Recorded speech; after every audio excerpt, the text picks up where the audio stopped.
¿Cómo y cuándo empezó la Edad Moderna?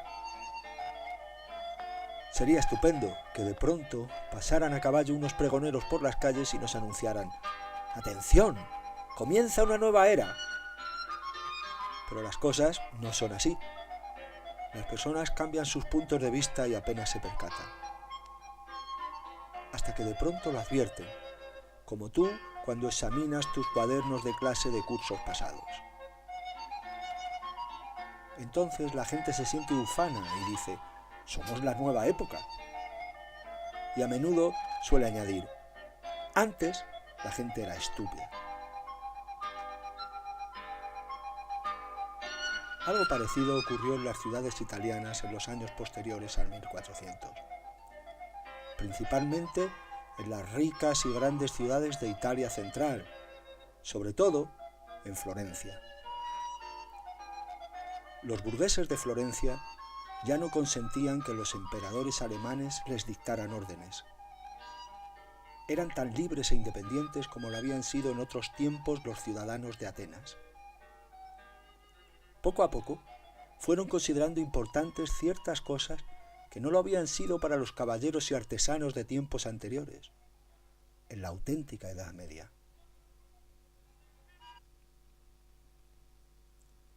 Ahora ya no se tenía mucho en cuenta que alguien fuera un guerrero de Dios que solo actuaba en su honor y a su servicio. Sobre todo se quería de la gente que fuese capaz, que supiera e hiciera cosas, que tuviera juicios propios, que no consultara libros antiguos para saber cuáles habían sido los usos y costumbres de antaño, sino que abriera los ojos y comprendiera las cosas. Eso era lo que de verdad les interesaba, abrir los ojos y captar cómo era el mundo. Se consideraba más o menos secundario que uno fuera noble o pobre, cristiano o hereje, o que observara o no todas las reglas del gremio. Lo principal eran la eficiencia, la inteligencia, el conocimiento y la energía.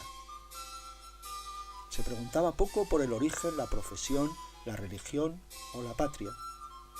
La pregunta más importante era, más bien, ¿qué clase de persona eres tú? Así que de pronto, hacia 1420, los florentinos se dieron cuenta de que eran distintos de cómo se había sido en la Edad Media, de que valoraban otras cosas. Las antiguas catedrales y cuadros les resultaban tenebrosos y rígidos, las antiguas costumbres aburridas. Buscaban algo tan libre, independiente y sin prejuicios como a ellos les gustara. Entonces descubrieron la antigüedad. Para ellos carecía de importancia que la gente de entonces no hubiera sido cristiana. Lo único que les sorprendía era la eficiencia de aquellas personas, su poder. Con qué libertad habían debatido sobre todas las cuestiones de la naturaleza y el mundo, con razonamientos y contraargumentos, cómo se habían interesado por todo. Aquellas personas de la antigüedad eran ahora los grandes modelos, sobre todo, por supuesto, en ciencia. Así que la gente salió literalmente a la caza de libros latinos y se hicieron esfuerzos por escribir en un latín tan bueno y claro como el de los auténticos romanos. También se aprendió griego y se disfrutó con las magníficas obras de los atenienses de la era de Pericles. La gente tuvo de pronto la sensación de que aquel tiempo pasado de la cultura griega y romana había renacido. Ellos mismos se consideraban como recién nacidos por medio de aquellas obras antiguas. Por eso se hablaba mucho de Rinascimento, palabra italiana que significa renacimiento. Los florentinos querían hacer resurgir con sus propias fuerzas el espíritu antiguo.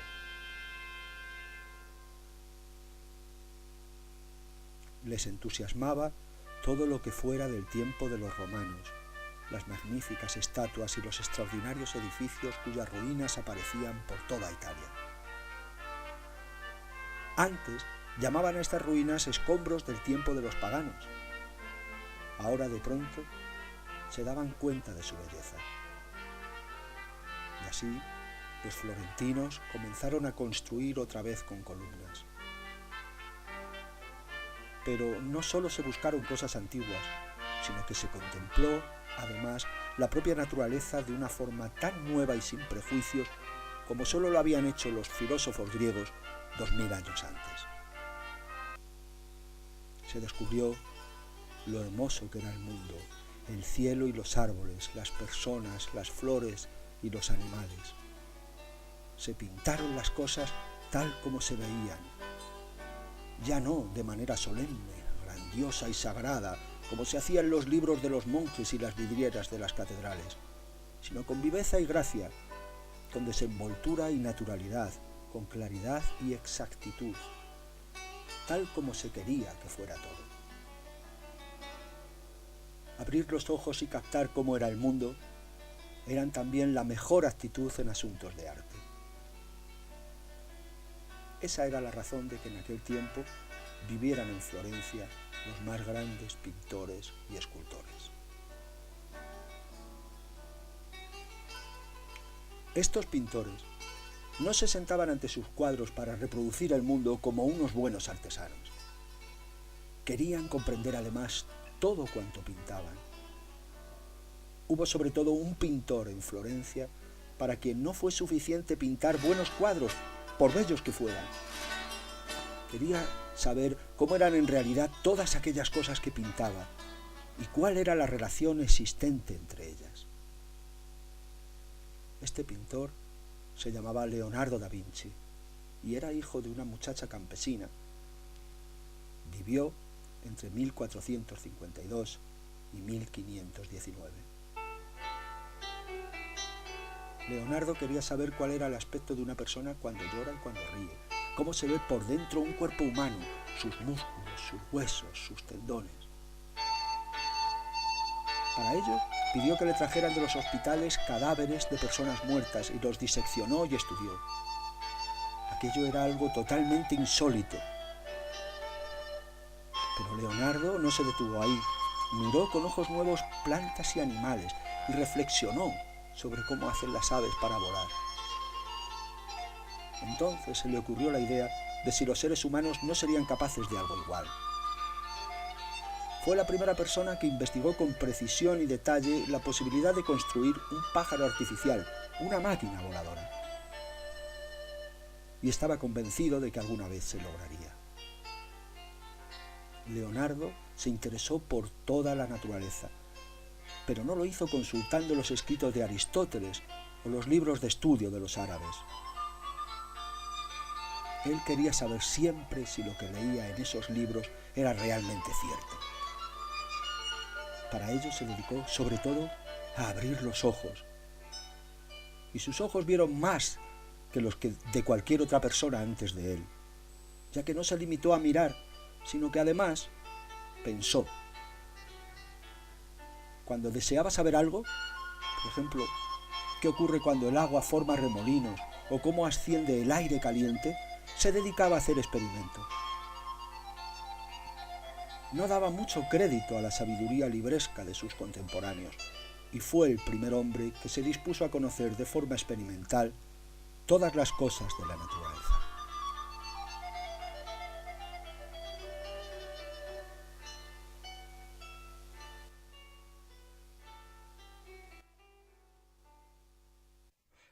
En la época de Leonardo da Vinci había en Florencia una familia especialmente rica y poderosa. Eran comerciantes de lana y banqueros. Se llamaban los Medici y con su consejo e influencia dirigieron la historia de Florencia casi todo el tiempo entre los años 1400 y 1500. El principal miembro de la familia fue Lorenzo de Medici, llamada el Magnífico, por el hermoso uso que dio a su gran riqueza. Lorenzo se preocupaba por todos los artistas y eruditos. Si se enteraba de la existencia de algún joven dotado, lo llevaba a su casa y le proporcionaba instrucción. Por las costumbres de aquella casa, puedes ver cómo pensaba la gente de entonces.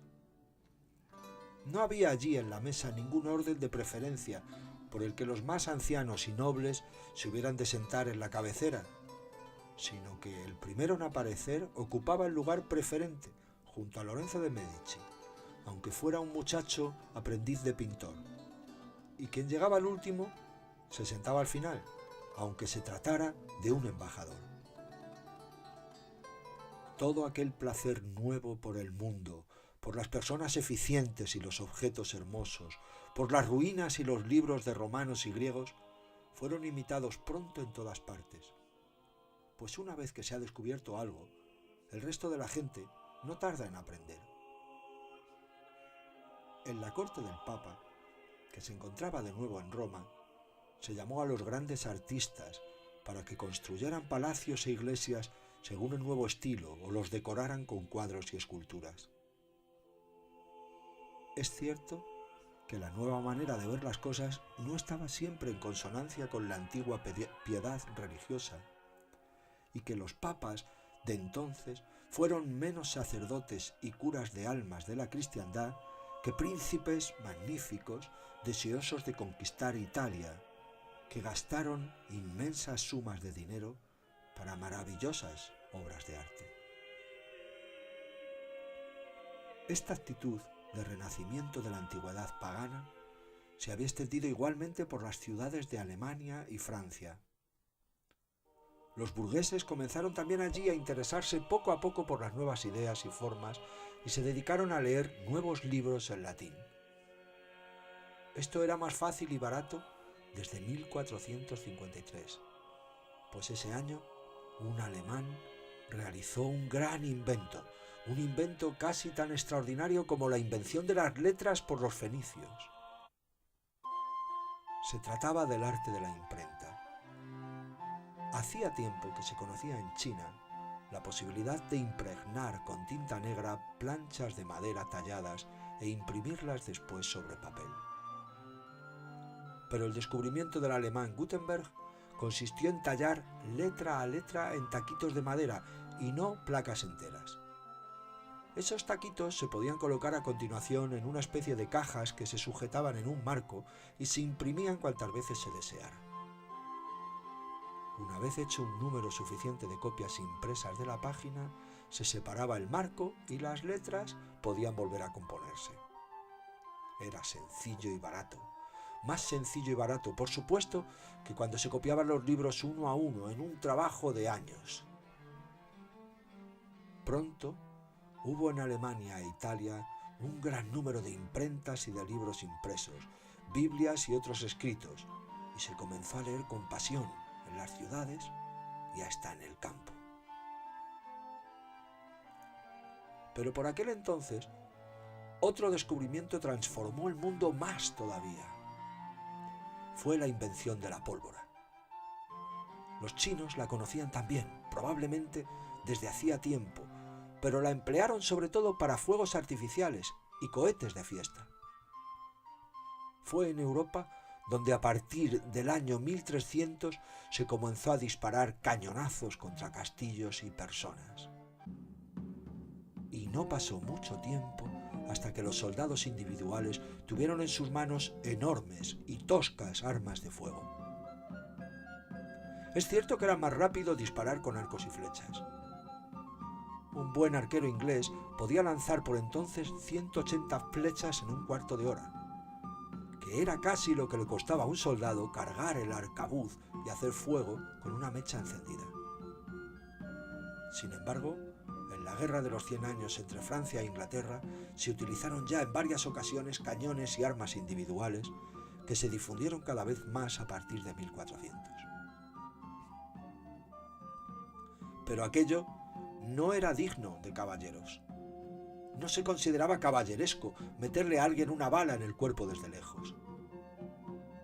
Ya sabes que los caballeros estaban acostumbrados a galopar unos contra otros para desmontar al adversario.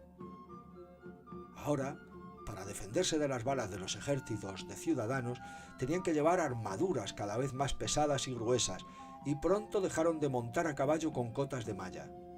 Y con aquellas corazas, comenzaron a aparecer hombres de hierro. Apenas podían moverse. Aquello era sin duda muy imponente, pero daba un calor terrible y no resultaba nada práctico. Por eso, a pesar de toda su valentía, los ejércitos de a caballo eran menos temibles. Esa es la razón de la que se llame el último caballero al emperador alemán que gobernó en torno al año 1500. Su nombre era Maximiliano y pertenecía a la familia de los Habsburgo, cuyo poder y riqueza no habían dejado de aumentar desde el rey Rodolfo de Habsburgo. A partir de 1438, esta familia no fue solo poderosa en su propia tierra austríaca, sino tan influyente en general que únicamente se elegía emperadores alemanes a los Habsburgo. Sin embargo, la mayoría de ellos, y también Maximiliano, el último caballero, lucharon mucho y tuvieron numerosas peleas con los nobles y príncipes alemanes que gobernaban casi sin cortapisas en sus feudos y a menudo no querían siquiera seguir al emperador a la guerra cuando se lo ordenaba. Desde que había dinero, ciudades y pólvora, la concesión de tierras con sus campesinos como recompensa por servicios de guerra había quedado tan anticuada como la propia caballería. Por eso, en las guerras que mantuvo contra el rey francés por las posesiones en Italia, Maximiliano no entró ya en combate con sus caballeros, sino que pagó soldados que a partir de entonces fueron a la guerra para ganar dinero. Esos soldados recibían el nombre de mercenarios. Eran unos tipos feroces y toscos, vestidos con ropas increíblemente llamativas, personas cuyo mayor disfrute consistía en saquear. No luchaban por su patria, sino por dinero, y marchaban con quien más les pagara. Por eso, el emperador necesitaba mucho dinero, y como no lo tenía, hubo de pedir prestado a comerciantes ricos que vivían en las ciudades. A cambio, tuvo que mostrarse amable con éstas, lo cual molestó a los caballeros, que vieron cómo eran cada vez más prescindibles. A Maximiliano no le gustaba en absoluto tener que atender a todas aquellas preocupaciones tan complicadas. Habría preferido participar en torneos como los caballeros de antes y describir sus aventuras en versos hermosos a la dama de su corazón. Maximiliano era una extraña combinación de viejo y nuevo, pues le gustaba mucho el nuevo arte y no cesaba de pedir al máximo pintor alemán, Alberto Durero, que había aprendido mucho de los italianos, pero aún más de sí mismo, que realizara cuadros y grabados para darle fama. Así, el primer artista nuevo alemán nos retrata en sus magníficos cuadros el auténtico aspecto del último caballero. Sus pinturas, al igual que los cuadros y edificios de los grandes artistas de Italia, son los pregoneros que anunciaron a la gente: ¡atención! Ha comenzado una nueva era. Y si hemos llamado noche estrellada a la Edad Media, debemos considerar a esta nueva época despierta que se inició en Florencia como una clara y lúcida mañana.